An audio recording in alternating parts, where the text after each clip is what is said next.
You're tuned to The Drive on your 24/7 home of the black and gold. Steelers Nation Radio.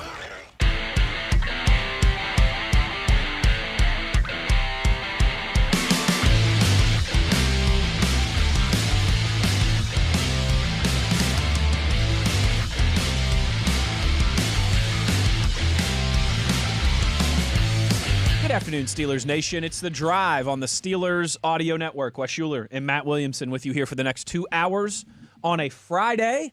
Final show of January here, Matt.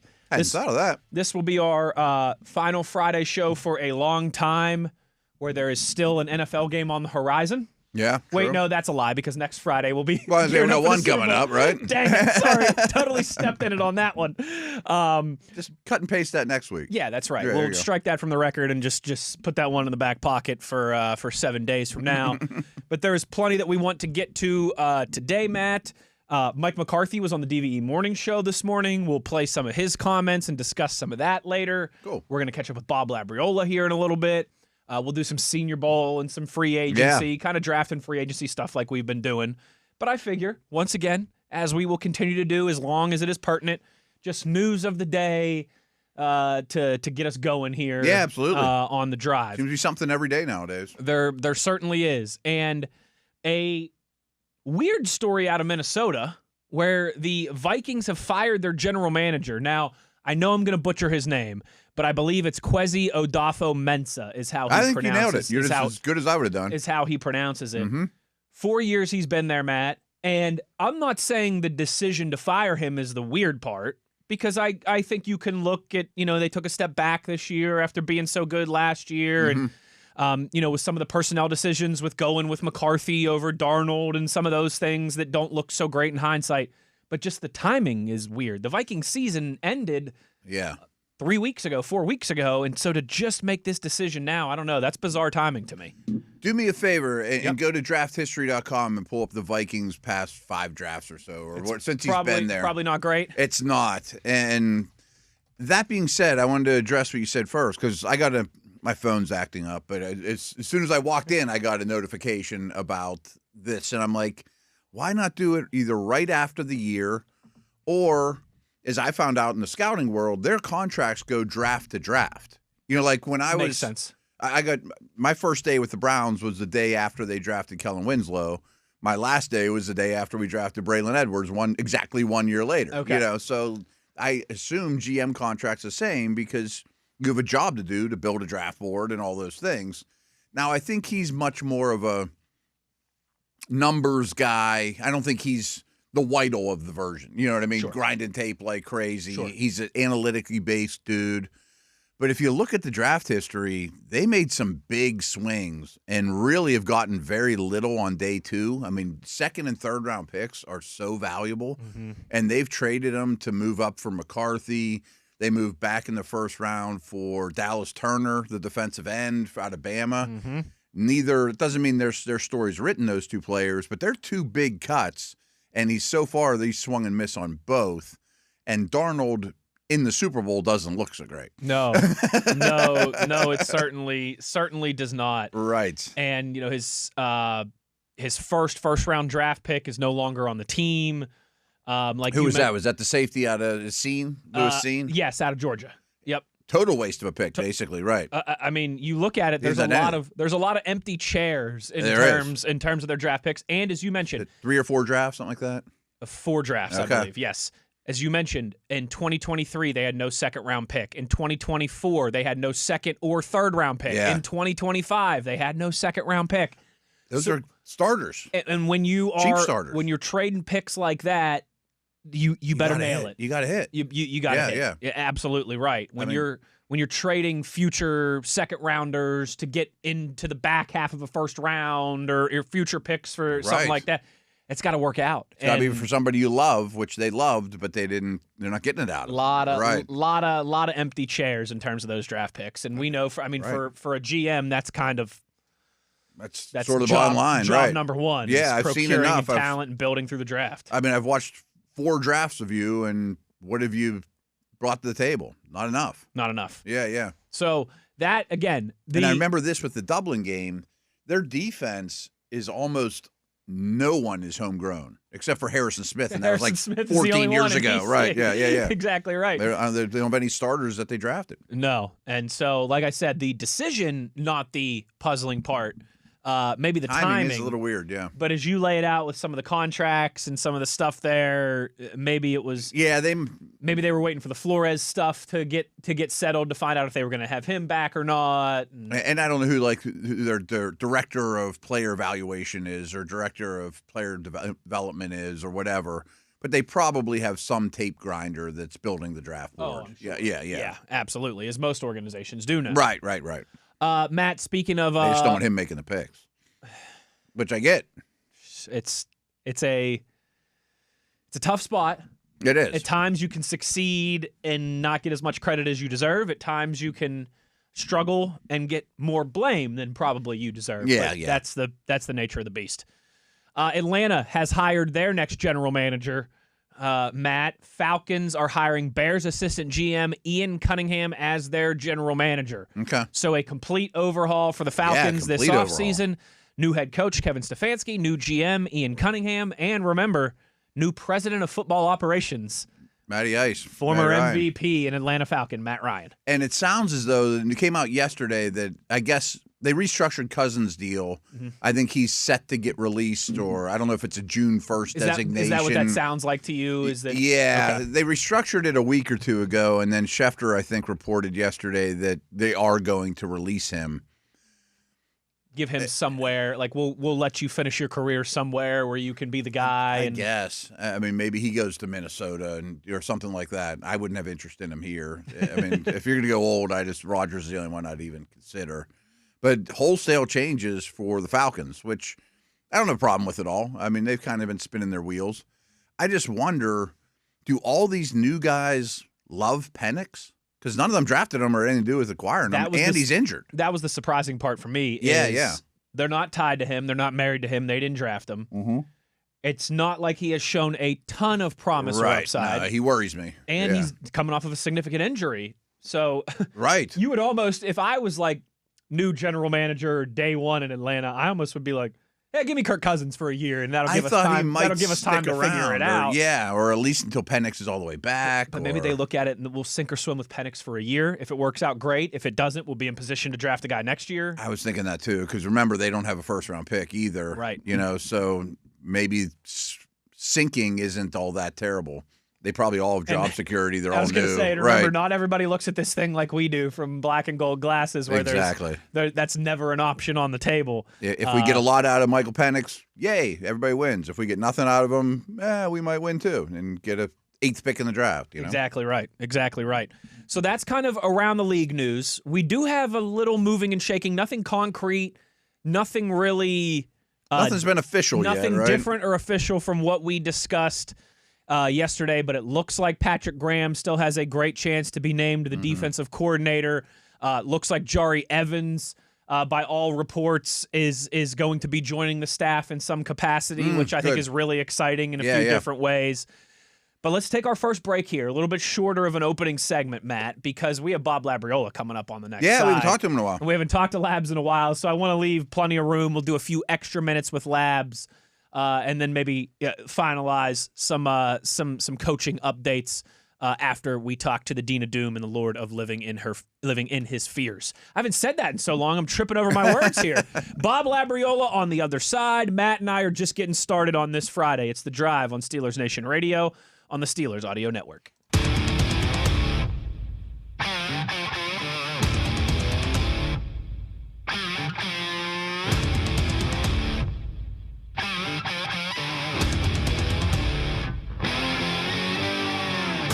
Back on the drive here on a Friday, and to the phone lines we go to catch up with our good buddy, Steelers historian, the Dean of Doom, the Lord of living in his fears, the great Bob Labriola. Labs, thank you for taking the time for us here on this Friday.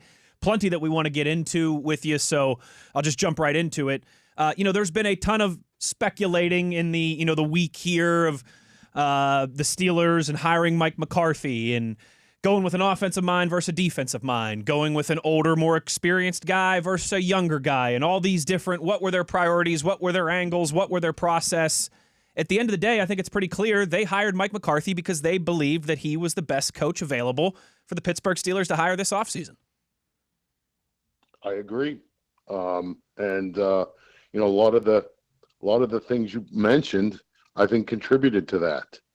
I think that there was an interest in hiring an offensive-minded head coach. The previous three had been, defensive coordinators with no head coaching experience in the NFL.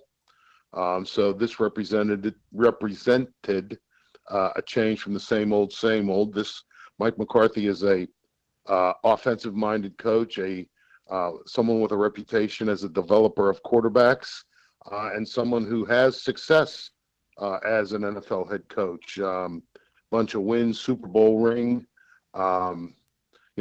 Worked for a couple of other iconic NFL franchises, so he has an understanding of being in that seat in a city or a fandom like that. Green Bay and Dallas are both, as I said, iconic NFL franchises. Their fan bases are rabid, and again, I think that when you look at the pool from which to choose, Mike McCarthy's a proven guy. He addresses an area I think that the Steelers have identified as one that needs help or improvement, or whatever word you want to use for it. And this job is important to him. He loves it here. And I think you cannot underestimate that either. Anyone who either watched his introductory press conference or, attended it, which I did, you could see as he was delivering his opening statement and then answering questions, this means a lot to him. And so, I just think that there were a lot of things that came together that made him the best candidate. Yeah, and the two things I think that stand out compared to the other candidates, Labs, to me with him are, and you touched on both of them. Number one, the ability to identify and develop the next quarterback, whenever that is, whoever that is. We don't have to get into those names. And then part two is this team won the division last year. I mean, obviously the Steelers, Mr. Rooney, is always going to want to be as competitive year to year as possible. And I think McCarthy brings both those to the table. Yeah, and another thing that I thought was a feather in his cap, let me put it that way. And I remember this with Mike Tomlin too.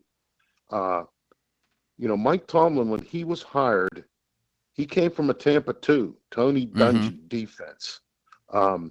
He stayed with the Dick LeBeau zone blitz. And I remember talking to him about that early in the 2008 season, which was his second. And, he explained it to me. He said, he used to do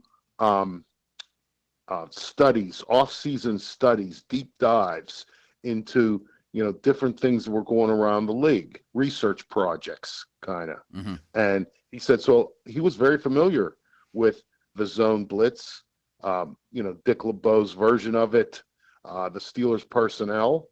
And he said, why would I want to change something that was successful? And beyond that, the selfless look at it, he also said, if you want to change over your personnel from 3-4 to 4-3, it's going to take you 4 years, maybe 5 to do it.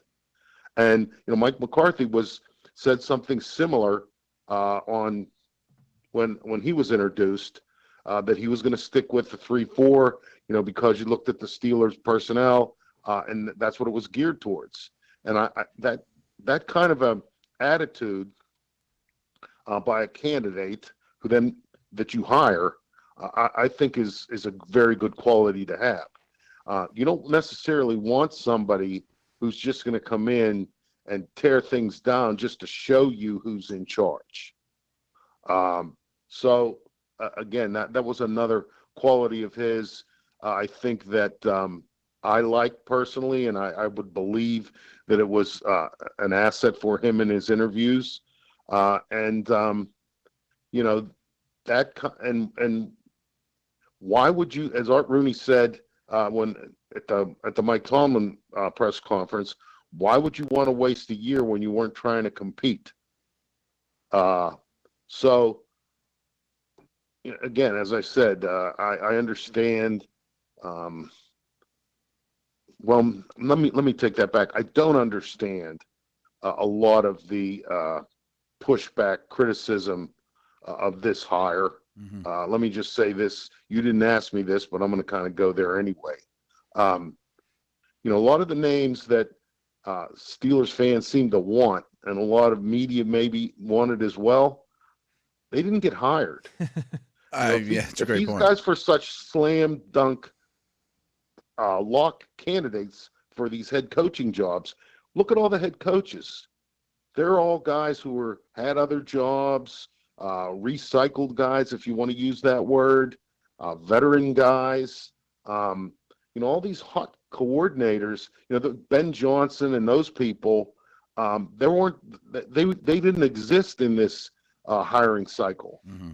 And so, a lot of times I think the NFL decides, and the fact that Chris Shula, and I hate to, point to him, but he seemed to be the big hot name there for a while.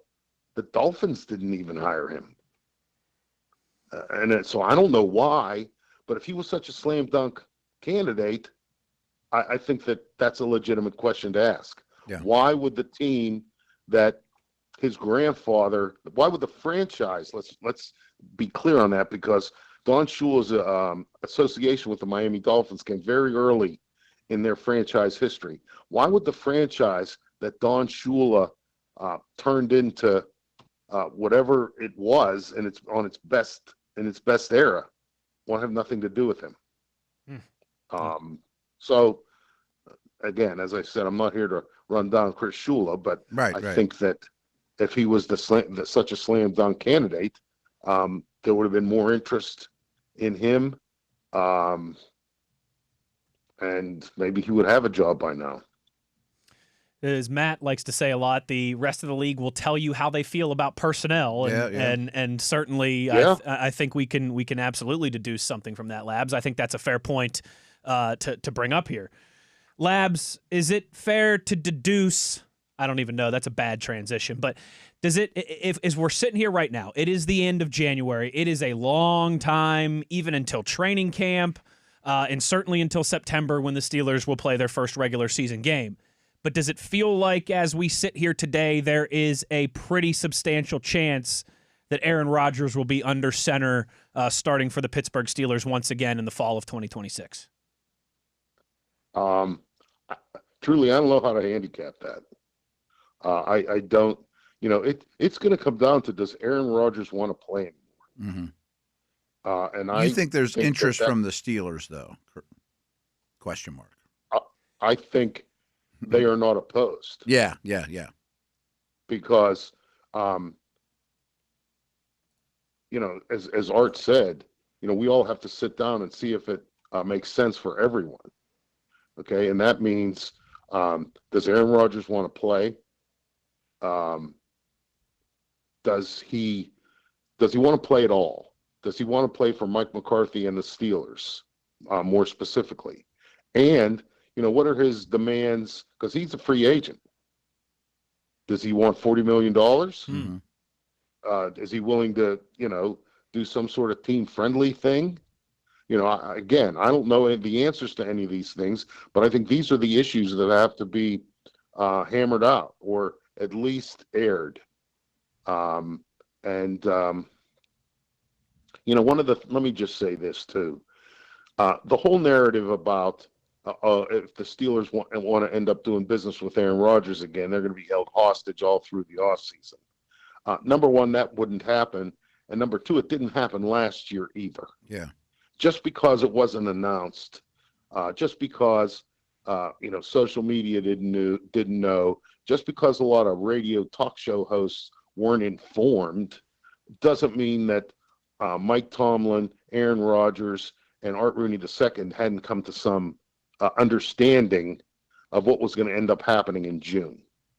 The whole thought that it wasn't until Aaron Rodgers showed up at the UPMC Rooney Sports Complex on the South Side and put pen to paper, the Steelers weren't aware or sure that he was going to be the quarterback in 2025. I mean, that's just stupid. It just is. And so, so let me just throw that out there too. So Andy Weidel was involved with the Falcons GM search. It looks like they're going to go another direction. That's not official yet, or is it? I mean, I think Schefter reporting that they hired the Bears assistant general we talked manager, about that in the last segment. Still a credible one, but still a report. Yeah. So, Labs, especially with a new coaching staff, new schemes, I think keeping your head scout is super important. And I wish the best for Andy. I'm sure he'll be a GM someday, but keeping him around, I think, is pretty important. Yeah, and Andy Weidel is certainly a significant contributor in this whole process. My experience is that a lot of times these guys who are looking for GM jobs, they got to go through a hiring cycle. Takes a year or two before, yeah. Right, yeah. I mean, he's learning still. The people who are hiring are learning about him as well, and learning about, what they're looking for in this kind of a job search. So I wouldn't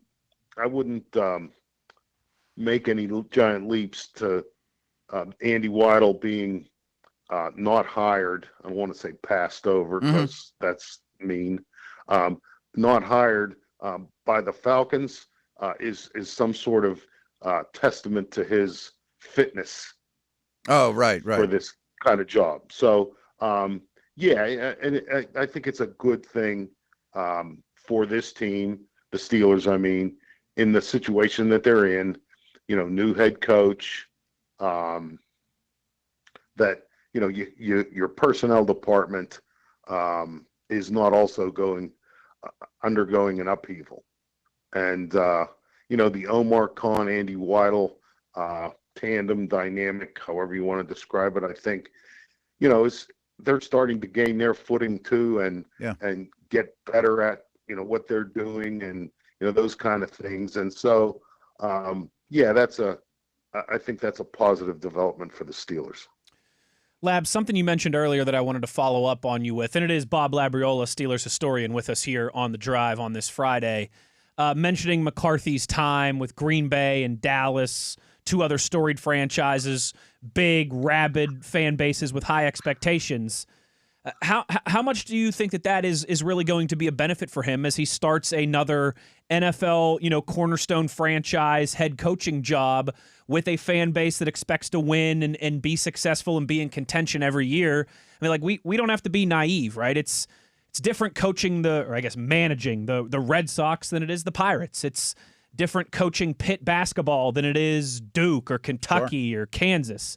Mike McCarthy, having been there, done that with two of the other big-time cornerstone franchise, storied NFL franchises, I think that certainly has to help him maybe just know what he's getting into as he maybe now the third piece of that big three set in the NFL. Yeah, and beyond knowing what he's getting into, he knows how to react to it, to the things that come with that job. The head coaching job, first of all, being a head coach in the NFL is unique. There's one of 32 jobs on earth. But then doing it in that kind of crucible is also unique within the uniqueness of the fraternity. And so, Mike McCarthy has walked into his office every day, many years, knowing that all eyes are on him. He is going to be asked to not only perform, but he is going to be subject to, the things, the visibility and the pressures and the spotlight that comes with those jobs. Let me throw this out at you. Forget Green Bay.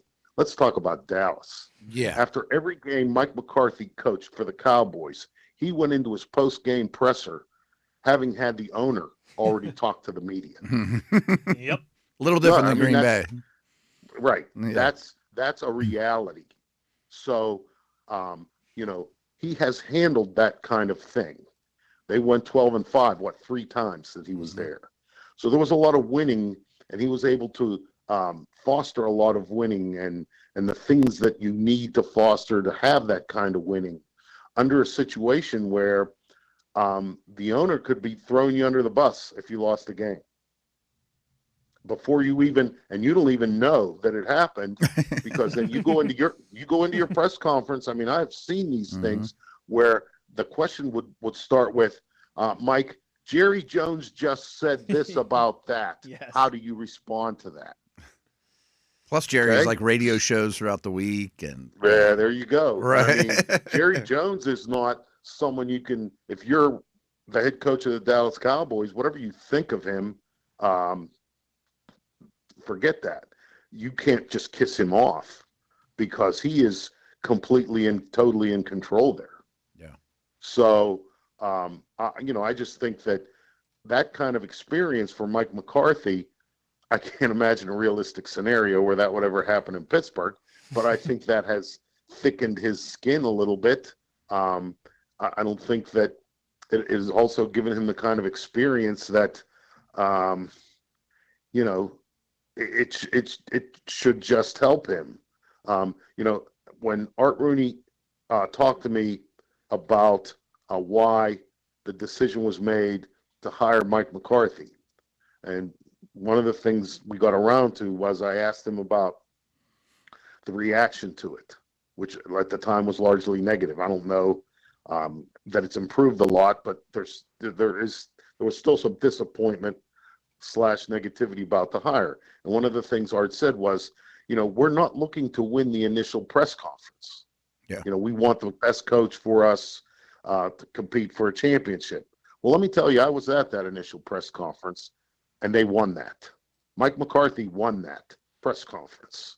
There still may be people who don't like the move. There still may be people that wanted something else to happen.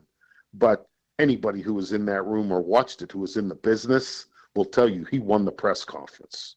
And so I think that was some of what I was just talking about, his experience with being in the spotlight, with looking down, quote unquote, the barrel of the media attention. He could handle, and he was genuine. He was sincere. And, as I said, we'll find out what happens, because it really doesn't matter until the games start. And then he's going to be judged on what he does, one way or the other. And that's really what's going to count. But so far, so good, in my opinion. So, Labs, kind of an X's and O's, McCarthy's offense is predominantly 3 wide receivers. Quarterback aside, do you think wide receiver is the biggest offseason need on the team? Well, I mean, I think that when you're going, looking at, and I mean this both in free agency and the draft.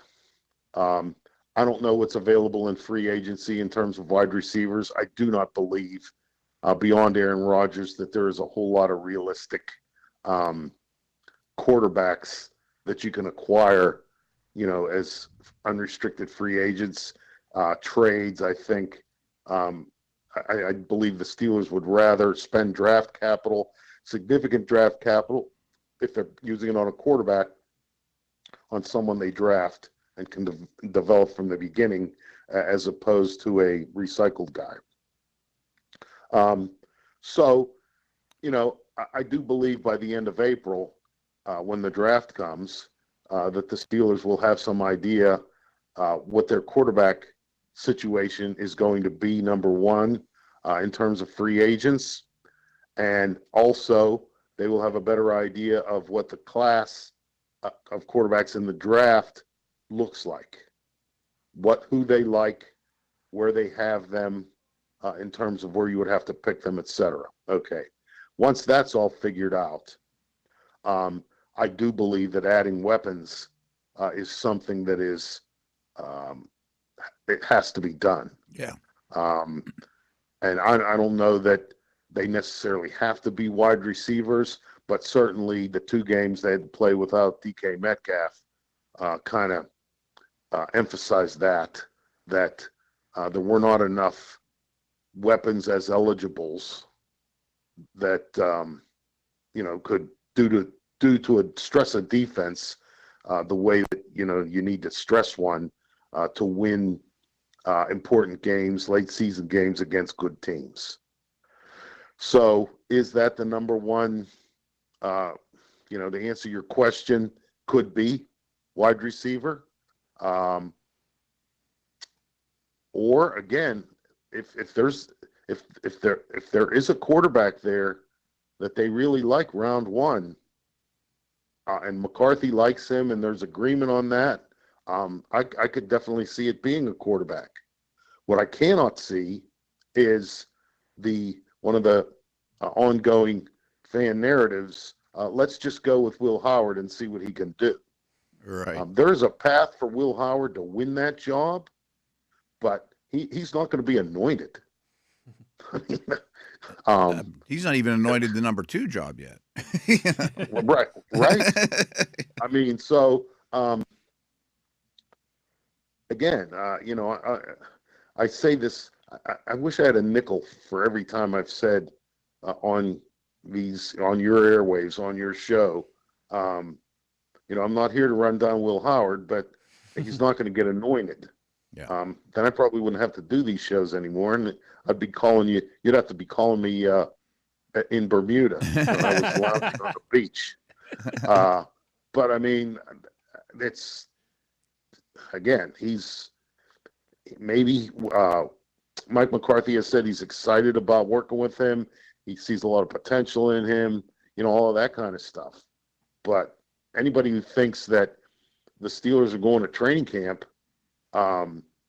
with Will Howard anointed as the starter, it's just bad business. I don't think I don't think they understand how the NFL works in general or how the Pittsburgh Steelers work in particular. Yeah. Yeah, if you think that's the case, I've got a beach to sell you on Greenfield Avenue, where you can hang out there in Mike McCarthy's hometown. Labs, thank you so much. Bob Labriola, Steelers historian, of course, the Dean of Doom and the Lord of Living in His Fears, kind enough to give us his time here on a Friday. Labs, we appreciate it. Take care, have a good weekend, and we'll talk to you soon. Yeah, you guys do the same. There he goes. Bob Labriola, great stuff. Make sure you're reading all his coverage on Steelers.com. And good to catch up with him after a few weeks hiatus. I don't know if we'll have him on every week throughout the offseason, but we'll stay in touch. Stay in the loop with Labs as we roll along here. I'm going to recycle that little nugget about all the ones everybody wanted didn't get hired, more or less. It's a good point. You know what I mean? I mean, it is. As much as it felt like Shula and Steelhaas were the two kind of top models. They were the prettiest girls at the prom that everybody wanted to get on the dance floor.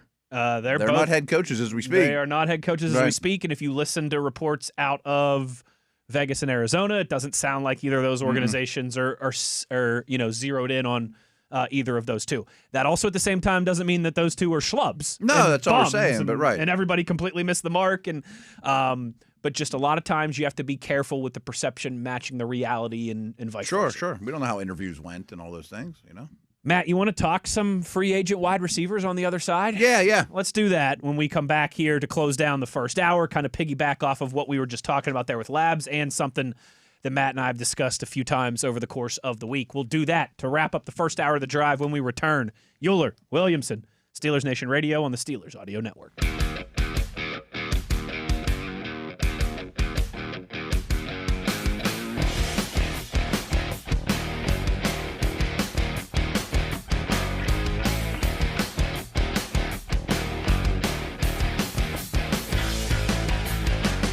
Down the home stretch here on the first hour of the drive. on this Friday afternoon, about to roll into the evening. And Matt, you want to talk some free agent wide receivers? Absolutely. Here?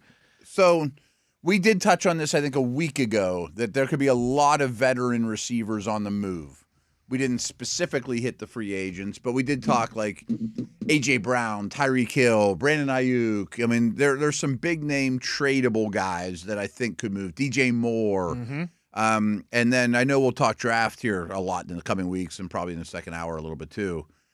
Holy cow, the wide receiver draft has gotten really deep and really good. And everyone thought, oh, it's going to be a down year. Maybe there isn't a Jamar Chase, a no-brainer top guy, but Steelers won't get that guy anyways. Right. You know what I mean? But there's a lot to pick from. So I'm just kind of giving out the supply and demand situation here. You're right. And in fact, earlier today when I was kind of like, putting together a rundown for the show, I was looking at some mock drafts on NFL, Daniel Jeremiah and Bucky Brooks and all those guys. They're starting to put out their top 50s starting to put out their top 50s in their mocks. And almost every mock that I've seen over today and just the last few days, you got 5 or 6 wide receivers going in the first round in every single one. Yeah. It doesn't matter where you're looking, who's putting it together, if it's and ESPN, a quality one still sitting there at 21. Exactly. There's usually 1 or 2 that are drafted after 21. Yeah. Which it's a nice place to sit for this draft. It certainly is. It certainly is. So let's discuss. There's some drafts like, man, there's 15 really good players and you're sitting there just outside. This one just isn't that top loaded. So I don't think the difference between 3 and 21 is as great as it usually in most years. Yeah, that makes sense. Matt, let's talk some free agent wide receivers. What's funny is on all these lists, George Pickens is at the top of these lists. Yeah, I think he's going to end up staying in Dallas. I bet he gets franchised. I think he's going to get franchised, extended, and it might get ugly. Like I kind of use that in air quotes. Like it might get ugly at some point. But I don't know how they let him walk out the door though. And we know he's not coming back here. That's the best way to put it. Yes, both of those things. The second certainly true. He's not coming back here, and I don't see any way where the Cowboys let him walk after kind of clearly still being all in on this iteration of their roster and their team. Now, it wouldn't shock me if they regret a year or so from now what that contract is.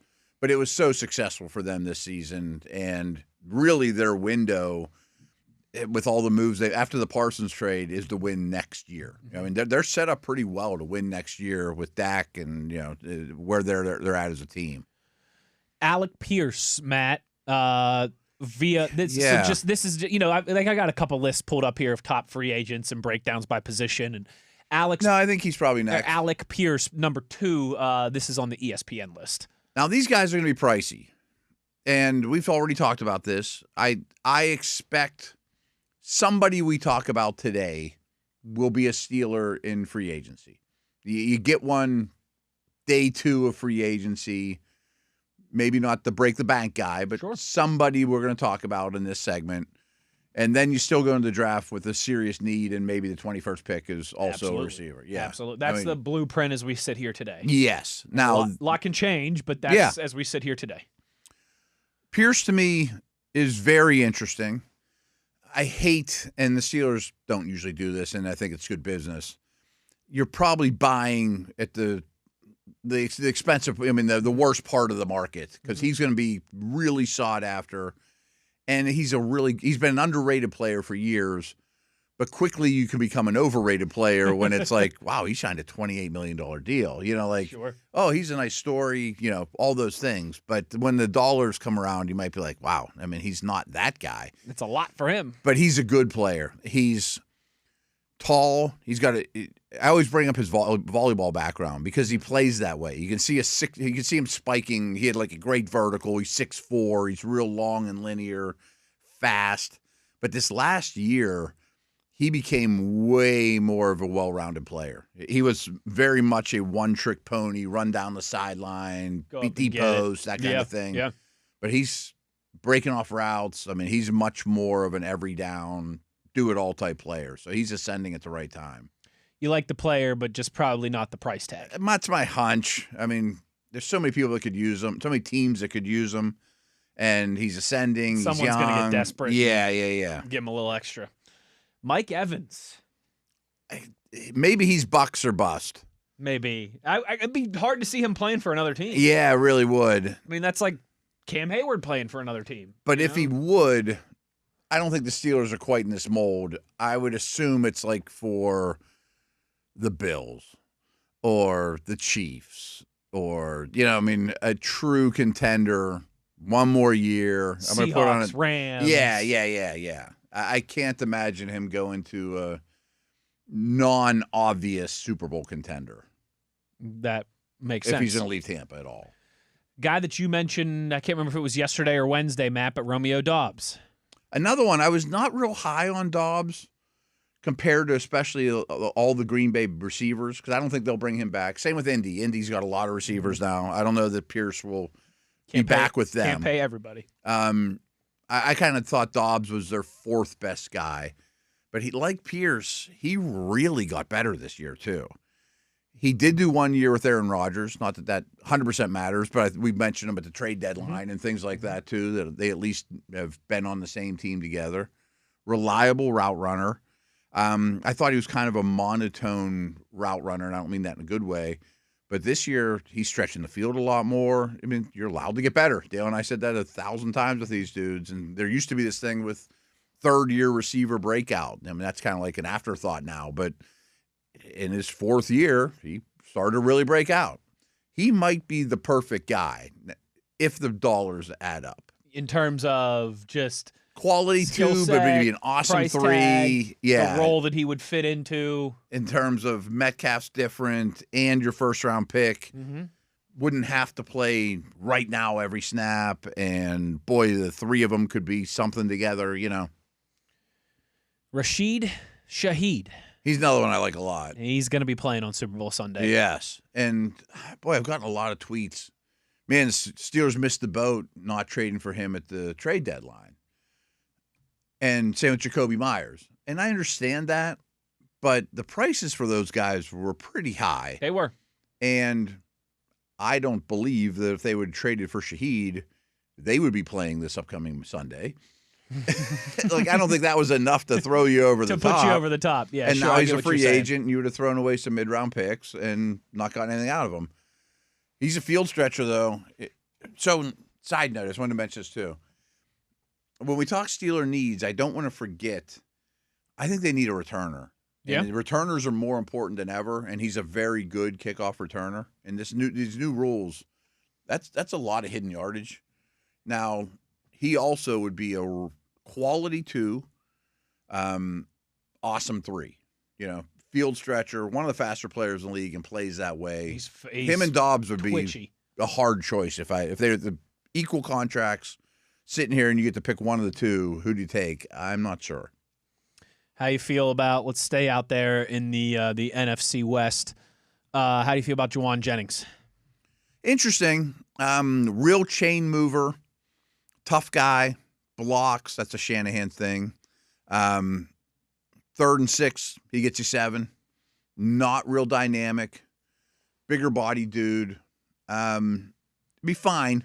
I know that there was some contract stuff with him that they threw him like an extra $1 million or $2 million this year basically to shut him up, and but they didn't extend him. Gotcha. Gotcha. And they are another one that they got a lot of mouths to feed on that offense. They do. And some contracts coming down the line, and they've got a lot invested invested at wide receiver. Right. Yeah. They're going to lose Ayuk. They are going to lose Ayuk, yeah. I mean, he was willing to throw away, $20 Guaranteed some million money, dollars guaranteed to not play for them anymore. Yeah, While he's injured, yeah. I think that's a foregone conclusion, certainly. Matt, let's finish this up on the other side to start hour number 2. Some more free agency, wide receiver, and just free agency in general conversation I want to have with you. Let's do that. We'll talk some Senior Bowl. We'll play a little bit of Mike McCarthy's comments on the DVE morning show this morning. Plenty to get into in hour number 2. Halfway home here on the drive on a Friday. Wes Uhler, Matt Williamson. It is Steelers Nation Radio on the Steelers Audio Network.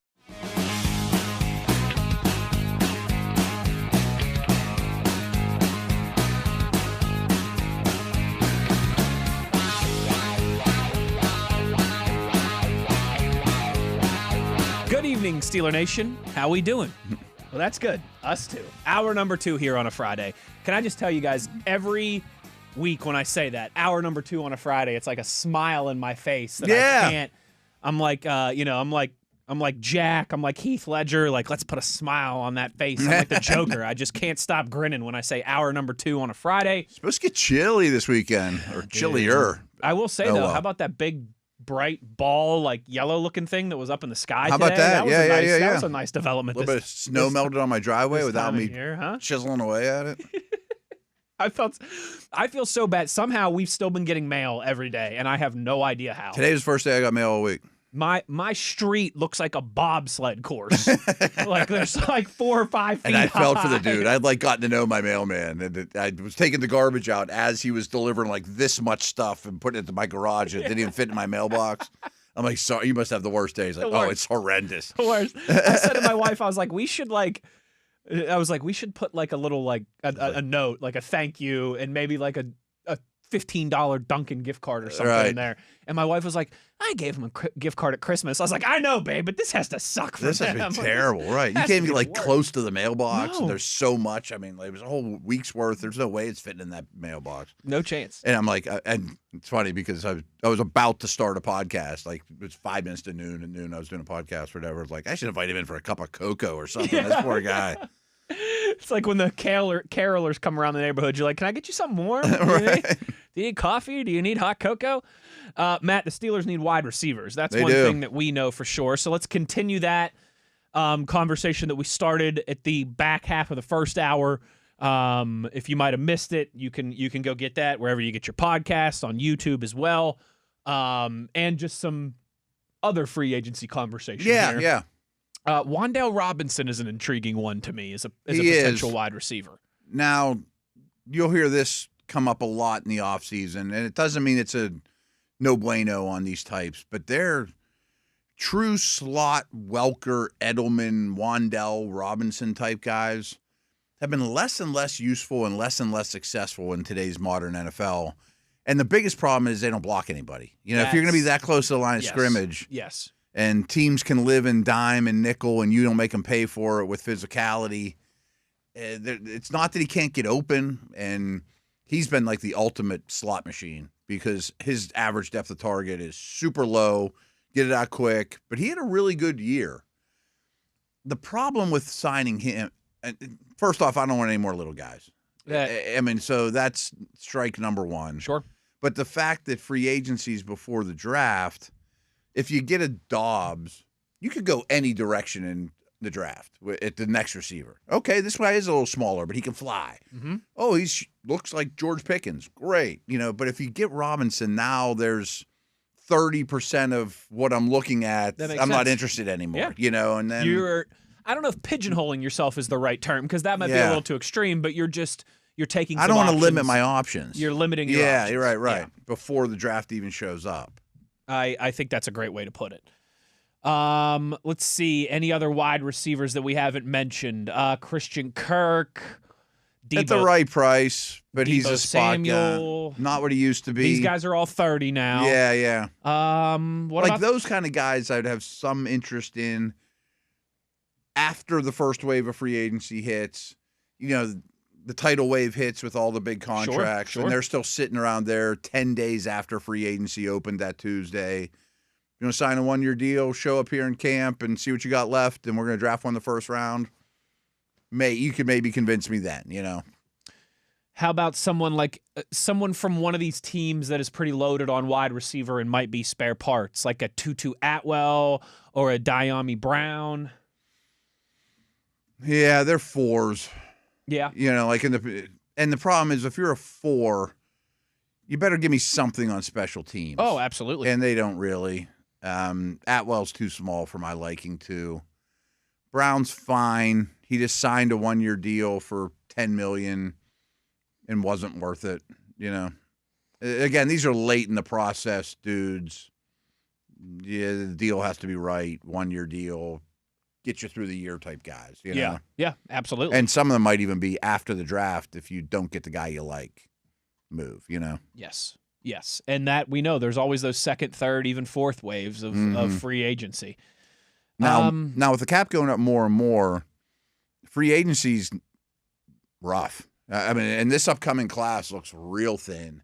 And even if you look at like Pickens at the top, he's not even hit free agency. You know, I mean, of course, he's very small chance that he's going to hit free agency. Like if anyone pulls up a top 50 list of free agents, 5 of the top 6 aren't even going to hit the market. Now there will be cap casualties though. I mean, so that's kind of interesting too, you know. Or as we've talked about, guys that could be on the trading block, the A.J. Browns of the world, the Brian Thomas Jr.'s of the world. I mean, that's very interesting, right? And then that becomes obviously a new conversation. But yeah. And I'll bring this up a bunch before free agency, but the cap casualties don't hurt your comp pick equation. And that's the best part. That's wonderful, right? That's if like Aaron Rodgers last year, you know, when they get released by their team, they don't count into the comp pick formula. Right. So free agency is a tougher way to live because these guys have so much cap space that they can keep their own. But I wanted to double check this. The most free agency money spent last offseason was the Patriots. Okay. Remember they went on a total spending spree. Sure, Milton Williams. Yeah. Yep, They found a bunch of Diggs, Moses starters. Yep. And the Seahawks were 4. Interesting. Darnold. I mean, one of it's a quarterback. Sure. But still. You know, I mean, Lawrence, the defensive end. So there's more way. There's a lot of ways to skin a cat. It's like, you know, the 2 Super Bowl teams were in the top 4 in free agent spending last year. I like that. Yeah. Let's go spend some money.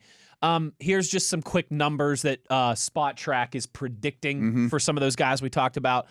Jawan Jennings around $22.5 million per year. Alec Pierce, a little over $20 million per year. Pierce is going to get more than Jennings. I think they'll readjust that. I think so. He's younger too. I mean, he's more dynamic. He's a better player, and he's like 3 years younger. Yeah. Wan'Dale Robinson, a little under $18 million per year. Rashid Shaheed, $14 million per year. I bet that's higher than that, too. I would think that number will be a little bit higher, especially him coming off a Super Bowl appearance. Yeah. Deebo Samuel, 13. Romeo Doubs, 12. If you get Dobbs for 12, I'd do it in a heartbeat. I was going to say that seems. I would say 15-ish for him seems reasonable. 15-ish. And that's quite often, listen, this is what they're saying the market value is. Yeah. 2 teams start competing. We know how this works. If a house's market value is $500,000, but you've got 6 people who want it, might sell for $560. Yeah, these seem low. The people are probably getting a little excited. I think people are getting a little excited about that, certainly. But that's kind of a primer. Again, that's just free agency. That's nothing to do with trades or potential cut candidates or anything like that.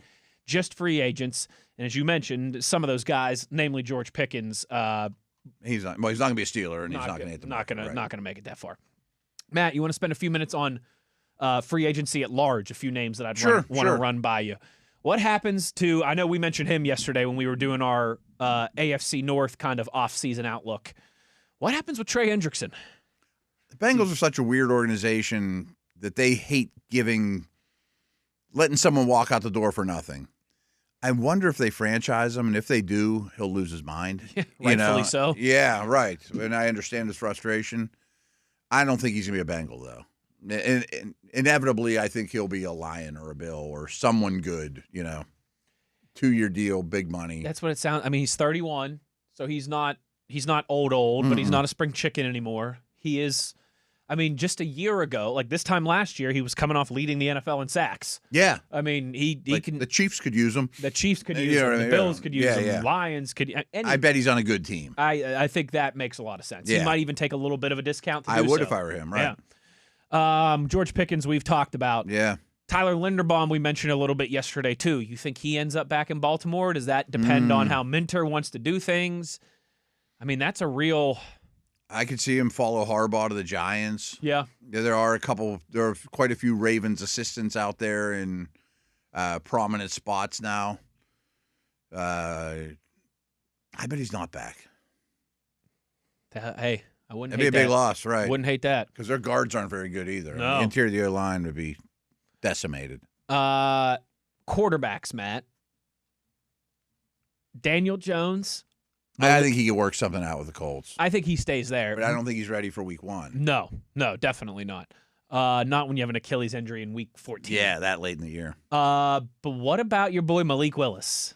I'm a big fan, or I'm very interested. I know you've said a few times this offseason, like, I can't wait to talk about Malik Willis. We're going to talk about Malik Willis. Well, everybody remembers the talent. And he came out of a tiny, tiny university. Liberty that, frankly, was as remedial of an offense as you can imagine. I mean, it was high school stuff, especially with him being the most talented guy in the field. If it's not there, run. Throw it to the first read and run. So, funny story for you real quick. Last offseason on the WVU show that I do, we had Terry Bowden on in the offseason. Bobby's son? Yes, Okay. as a guest. And he son or brother, might be brother actually, might be younger brother now that I'm thinking about it. Okay. But same family. And he was the head coach at Louisiana Monroe when they knocked off that Malik Willis Liberty team that was like ranked in the top 10. That was a massive upset. The reason we had him on is because WVU had just hired his defensive coordinator. Okay. He kind of talked to us about how they were able to take that remedial offense, and as long as you could make Malik Willis predictable, like we thought, at least had a chance. And they were like 23.5 point underdogs and won the game. The game outright. But I think a lot of that is what you said, because the offense was so remedial, was so vanilla, that if you had a talented, bright defensive coordinator, you could really put together a game plan to handcuff those guys. I think a lot of that was what caused Malik Willis into being a third-round draft pick. Yeah. But I think, man, I certainly think he's grown by leaps and bounds and is worthy of the attention and the conversation he's getting this offseason. I think so, too. And a lot of it is just maturity. I preferred him to pick it even on draft day that year. I didn't love either, but I mean, compared to other classes, but they were the best two, in my opinion. Just because when I go after a quarterback, I'm going to swing for the fences.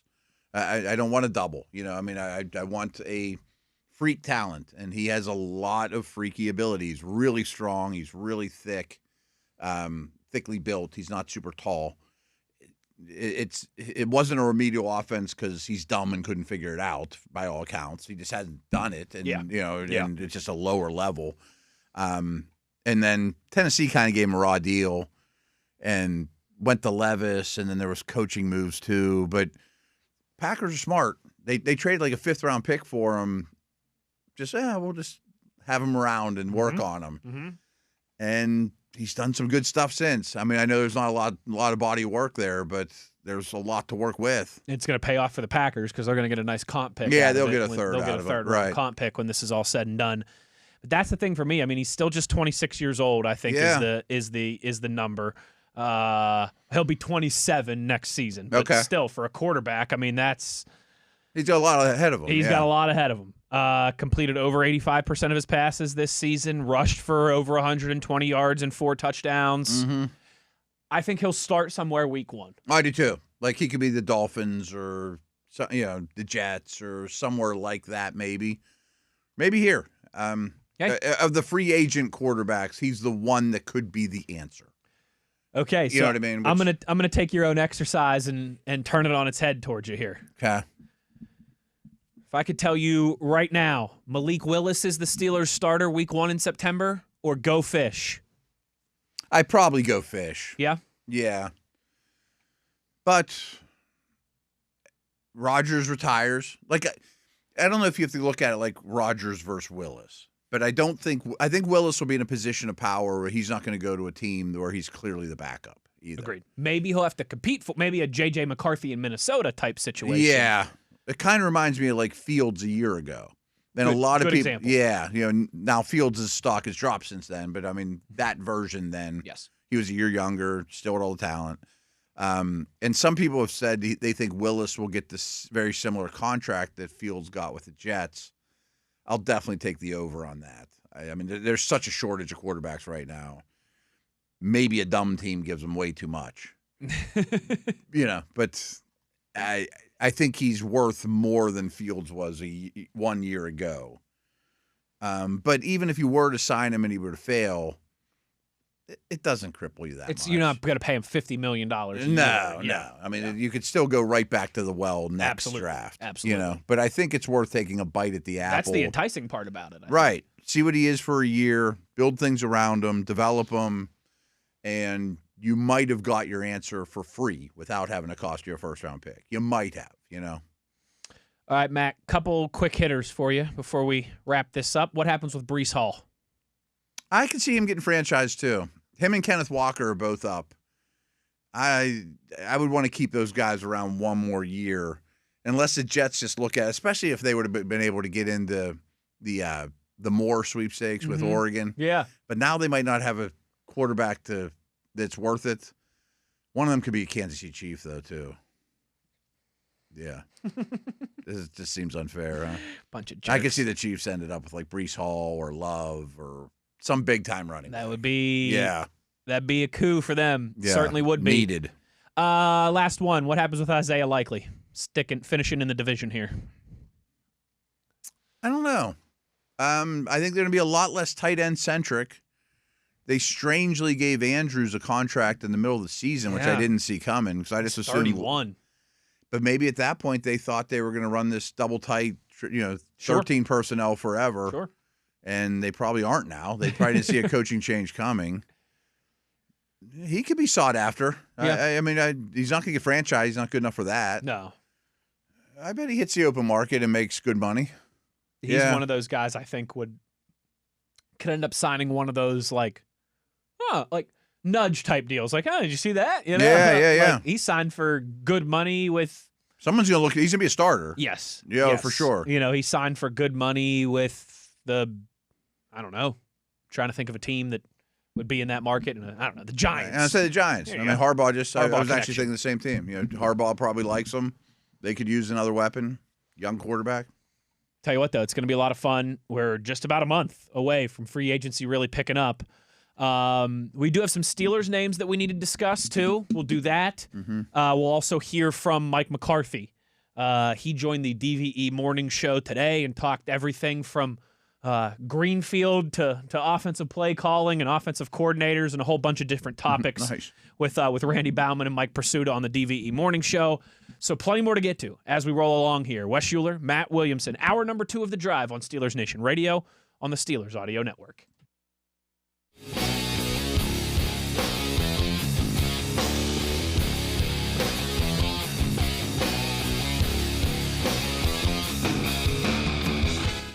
All right, Matt, let's stick in with this free agency conversation here. There are two big... I mean, listen, the Steelers have plenty of free agency decisions to make, as does every team in the National Football League.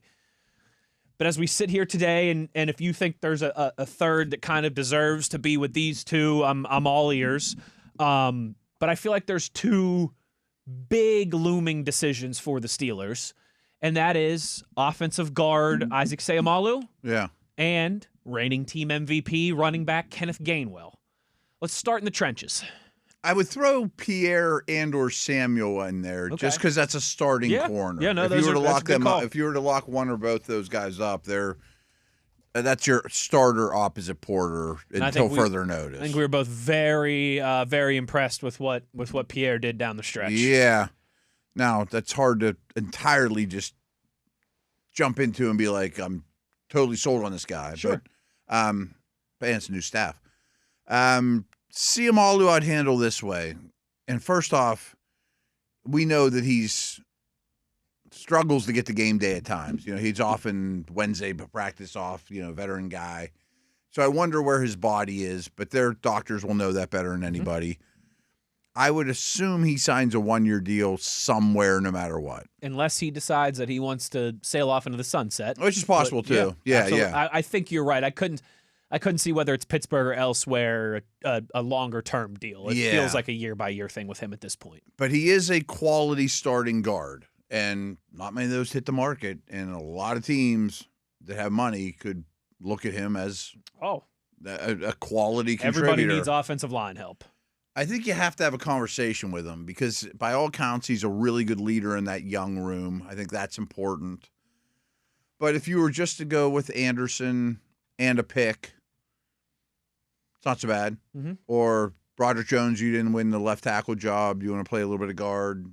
That'd be an interesting, scenario. I mean, he's played a lot of positions. I was going to say, all of a sudden, he'd be jack of all trades, maybe master of none, but jack of all trades. But we talked about the Packers' O-line history. They get their best 5 out there, regardless of position, more so than most. I would be interested, though. Like, I'm not sure what Seumalo's making now, but I'd say, you want a 10% raise on a 1-year deal? Run it back. $8 million last year. Yeah, so I thought he was around 10. Give him 9. Yeah, even a 1 year, 10 million, something like that.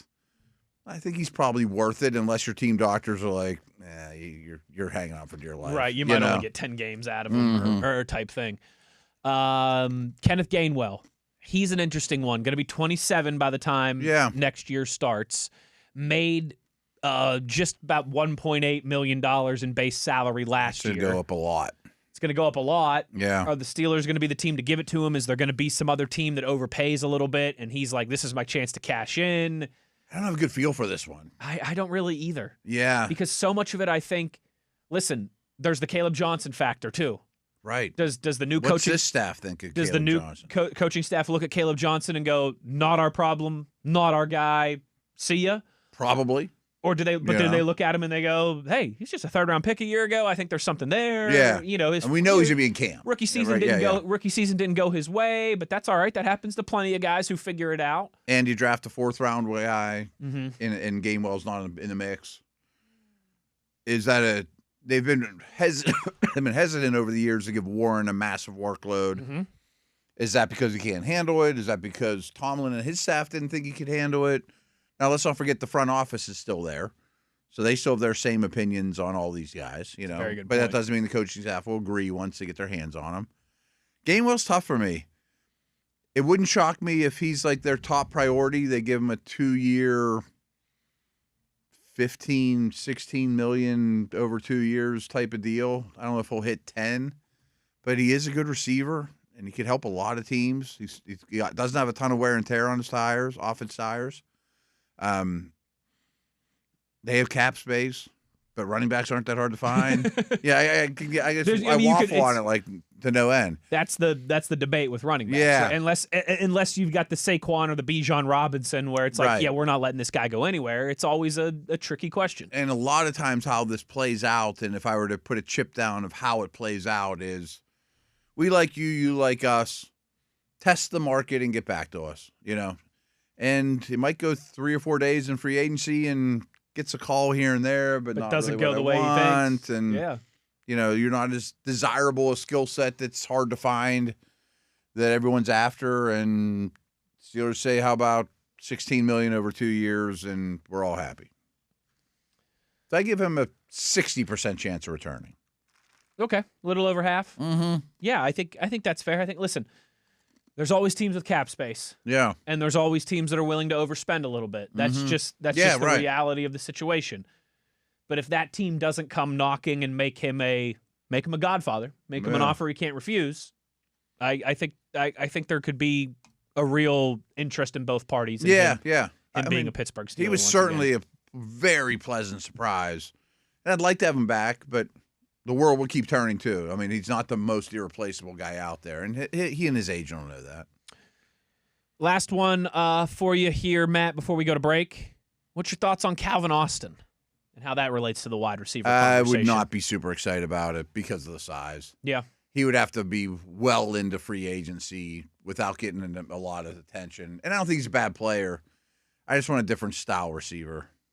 You want some bigger bodies. I want some bigger bodies. Populating that group and blocking on the edge. And I mean, if he was my 4th or my 3rd, well, he's definitely not a 2. But if I'd have to be pretty set with my top 2 to be real comfortable to pay him as a 3.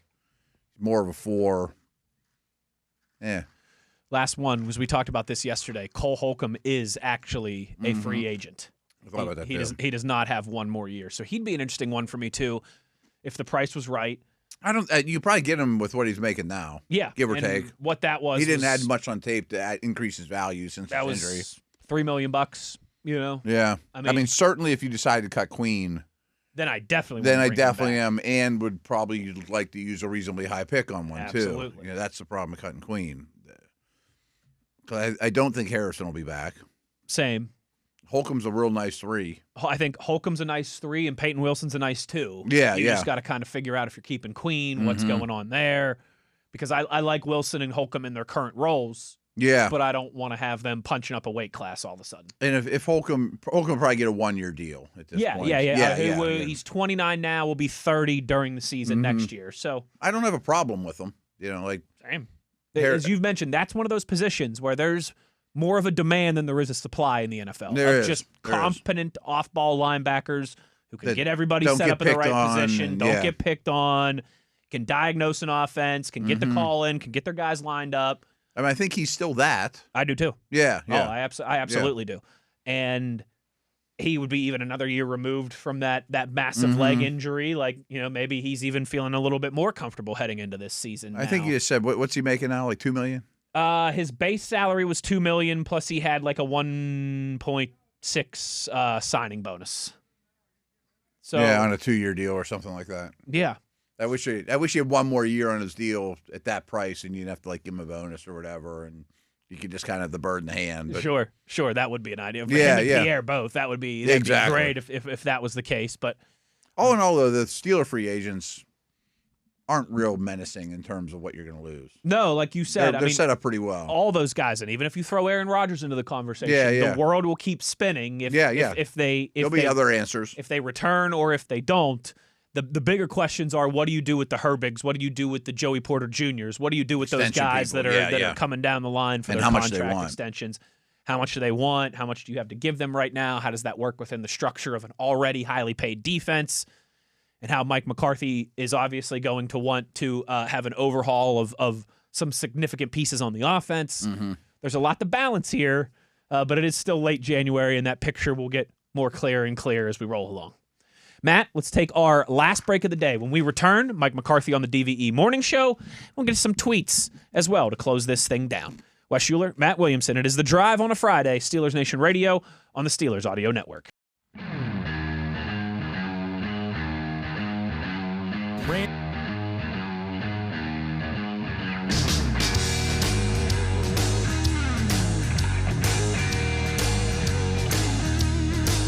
Final segment here on a Friday.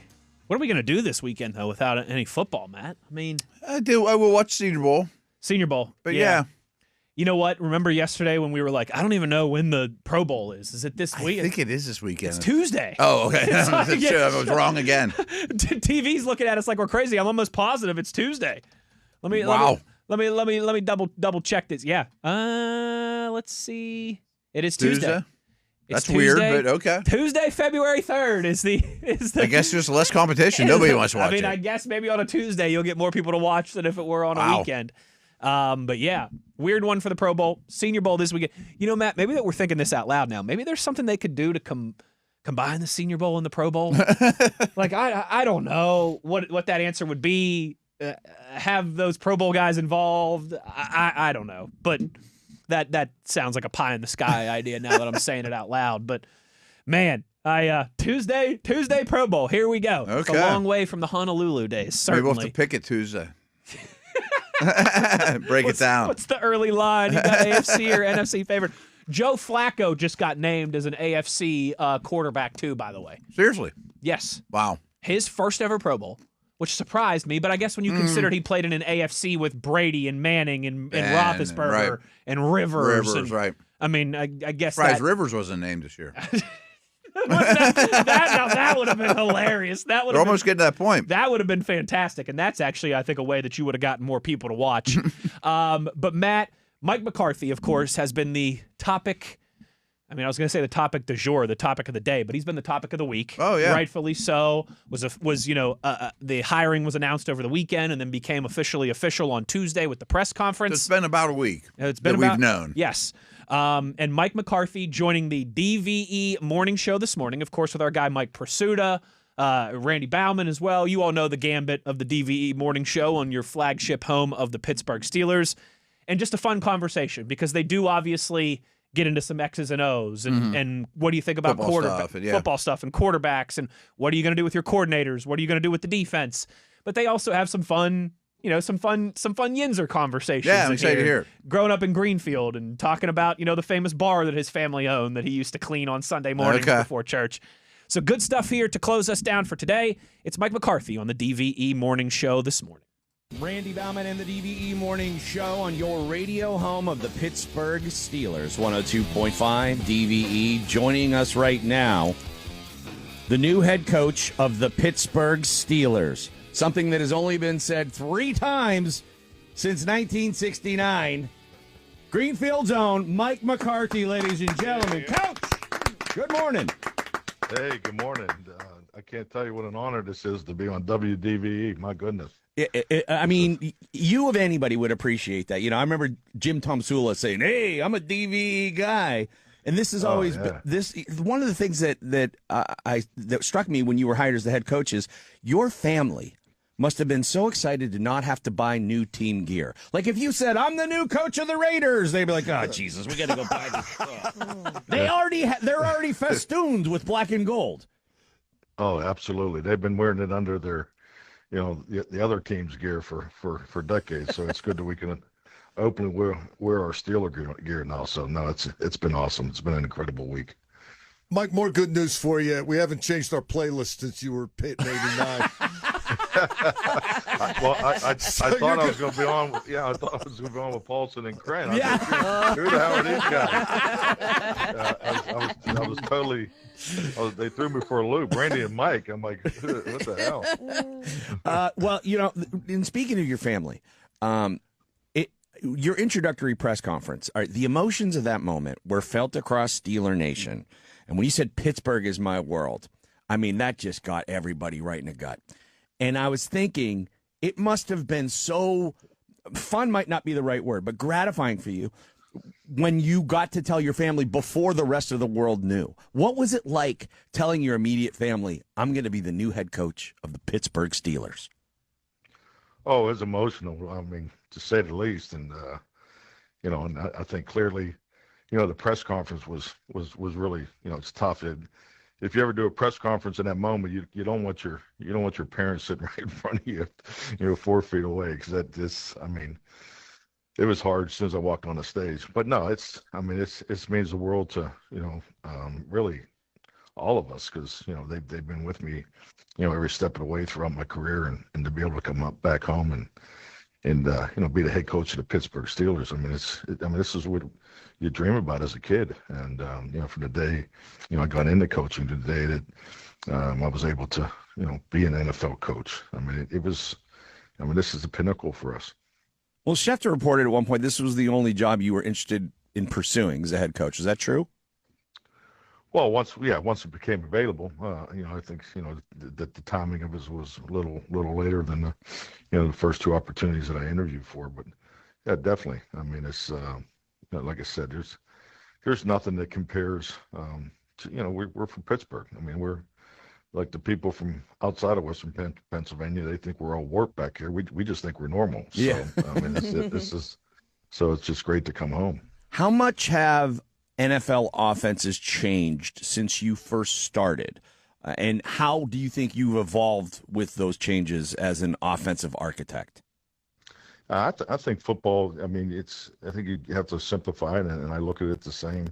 You have two back offense, you have one back offense, and you have, no back offense. And I think just like anything in this game, you have rule changes that may affect, what schemes are heightened more, from year to year. And, as I got into the NFL in the 90s, it was primarily two backs. And, then as it evolved to one back and two tight ends, or one back and, three receivers. And so, it's always evolved. You're seeing two back offense coming back more and more the last couple of years. So I think it's important to understand what the trends are. But, at the end of the day, it's about having a system that highlights your players. And that's what I've always appreciated with the West Coast offense. It's a system of great flexibility, and it gives you the opportunity to highlight your players. Mike, I wanted to congratulate you on accomplishing what you have in life despite spending so much time with D. Rizzo growing up. Riz. Not a lot of people escape that influence. But I also wanted to ask you about something you said at the press conference. You mentioned defense wins championships, and you said you've had one top 5 defense in your career, and that was the Packers team that beat the Steelers in the Super Bowl. Why didn't you have more top 5 defenses, and is that something that you can facilitate here in Pittsburgh? Oh, definitely. It's not a negative reflection on the other teams. That that was really the point of the comment. It's just really how your season goes, and because we've always tried to highlight defense, and but when you play offense at a very high level, that's an added stress to your defense too. So you learn that as a head coach. I think like all of us as offensive coaches, starting with quarterback coach to offensive coordinator, you're trying to score as many points as possible. Play with your hair on fire. But as you learn in the league, especially as a head coach, the component of complementary football, puts you in position to win more games, and especially the games that count the most, and those are the playoff games. Because every year, you look at it, there's only been one victory in playoff football this year that was significant. Every one of these games comes down to the last series. The momentum changes in the fourth quarter have been at a historic rate. So that's the reality of it. So if you're going to play that way in January and February to win the Super Bowl, well, you probably got to train your team starting that way, when you hit Latrobe, in July. Do you have an appreciation? You're talking about the games that are important to win, being the playoff games. Do you have an appreciation for that as an imperative here in Pittsburgh? Oh yeah, it's you grow up here. You don't leave till college, and I can remember when you meet people, they say, "Boy, it snows all the time in Pittsburgh," and you're like, "What are you talking about? It's 4 seasons."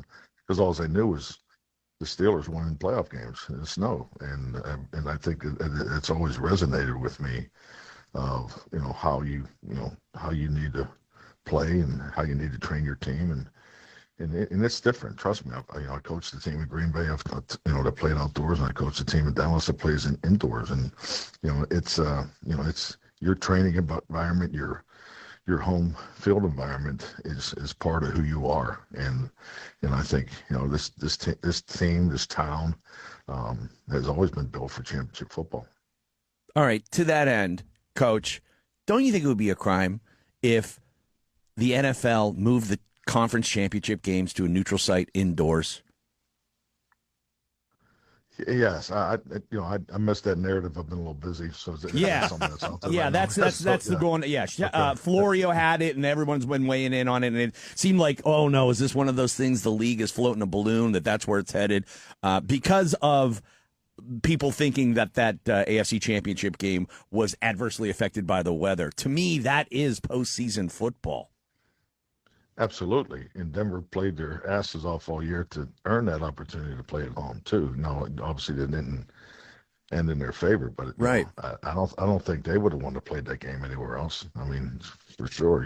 Obviously knowing Sean. So yeah, I'm not a fan of it, but hey, I spent 5 years with Jerry Jones, and I clearly have an understanding if there's a financial component to what's out there that it's probably they're going to probably take a hard look at it. But no, I totally would.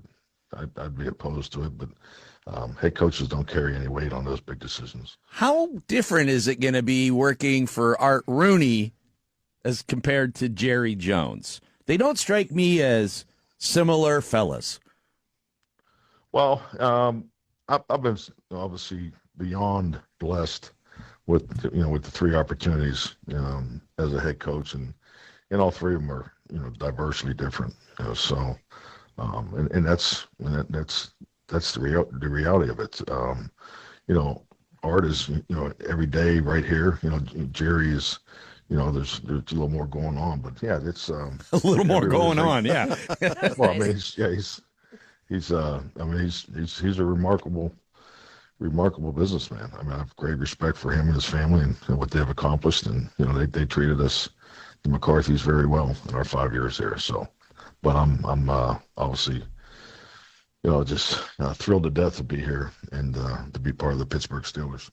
Mike, you also talked about the value of running the ball the other day, and I'm wondering, as a play caller, when you have a good quarterback and you're having success with a quarterback and you're playing with your hair on fire and scoring points, is it a challenge for you to run the ball enough or to sell running the ball enough to your guys? And how much is running the ball enough? To me, it's about touches, because, I think if you just look at just the pure statistical breakdown of, run attempts versus pass attempts, that combination has been skewed a little bit with the RPOs, the run pass options, because, the most important thing about the run game is to make sure that run blocking units, they got white knuckles and they're coming off the ball and they're, they're getting after it. Now, if the quarterback's able to throw the ball out there to, on a pass option and gain 7 yards, you definitely want to take advantage of that opportunity where the defense overplays a run. So it's really about, those run attempts in first and second down particularly, because I think that's important, because not only running the ball or attempting to run it, really half of your passing game in normal D&D comes off of that with the action pass. Go ahead. Coach, you're the offensive mastermind. You're going to be calling the plays, you've already said. So what is it exactly that you're looking for in an offensive coordinator? Because I always wonder about this when there's a head coach who has expertise on one side of the ball and they still have the coordinator come in to coordinate. What does that coordination involve if you're the guy, the brains behind that side of the team? Well, to be honest with you, when you get into the 7-day week of a regular season, coordinating is the hardest job on the coaching staff. I mean, he has a tremendous amount of responsibility by the offensive coordinator, defensive coordinator, and then the special teams coordinator. So, the responsibility of that individual is huge as far as how you progress as an offense. So when I'm putting together a staff, you're looking at a level of experience. You're looking for the dynamics of youth and experience, and it really comes down to fit. I'm just trying to fit it all together. I'm still, I guess, old-fashioned in the fact that we write out every job description, we write out the job responsibilities, and just make sure the staff fits together properly, because with that, the efficiency and the workload capacity is those are the goals we're trying to hit each and every year. So this will come down to what's the best fit for our offensive staff. Mike, we're all kind of expecting Aaron Rodgers to come back. You know him better than anybody. Do you have a suspicion either way? I don't, but I'll say this: this is normal for him this time of year. I know this has been my experience with Aaron, and it's something that I always encouraged him to do, even in his younger years in Green Bay. I mean, it's important for really all these guys to get away. There's definitely a decompressing component of playing a season, competing through a season. The Super Bowl is really kind of the Monday afterwards is just, I think, emotionally for all of us, is when the page truly gets turned onto the new year. So I think Aaron's just going through his process and evaluating what he wants to do moving forward. But I'm right there with you, Mike. I hope he's coming back. Yeah, well, it seems like you're assembling a coaching staff that he would be comfortable with coming back. It's almost like you're putting need name tags. Yeah, you're putting cheese under a box, and then you're going to pull the stick when he comes back to say hi. That's funny. Yeah, that's good. That's really good. I mean, I hope that's the case. I think that a lot of people were proven wrong about what he had left in the tank last year. Yeah, definitely. I think when you look at the way he's still able to play. I mean, he'll be able to throw the football when he's 70 years old. I mean, he's remarkably gifted in his ball placement. Just having a chance to watch most of the games. I just was so impressed with how he still throws it, and just having a chance to look at some practice tape. He's still doing it every day. But I think being comfortable, with the offensive players, especially your perimeter guys. I mean, we have a chance to be, a year improved on what was established this past year. I mean, the offensive line. I'll tell you, one thing I was really impressed with is the way they handled his cadence right away. You didn't see really any issues from my observation, and how they were able to, because his cadence is a weapon. I mean, it's truly a weapon, and for those guys to be on the same page early is a real credit to that whole offensive group. The 17th head coach in the history of the Pittsburgh Steelers, and of course, the local guy, Mike McCarthy. Great stuff with him there. Good questions, as always, from Randy Bauman and Mike Pursuta. They know how to, you get the good football detailed questions, you get some fun personality, and some laughs as well, too. That's the balance they're always striking on the DVE morning show. Thanks to producer Jacob Recht for procuring that audio for us. A thanks to Bob Labriola, the Dean of Doom and the Lord of Living in His Fears, for joining us today. A big thank you, as always, to TV, Mr. TV, Tyler V, for producing on the video side of things. For Matt Williamson, I'm Wes Uhler. Take care, everybody, and have a good weekend. We'll talk to you Monday. You've been listening to The Drive on your 24/7 home of the black and gold, Steelers Nation Radio on the Steelers Audio Network.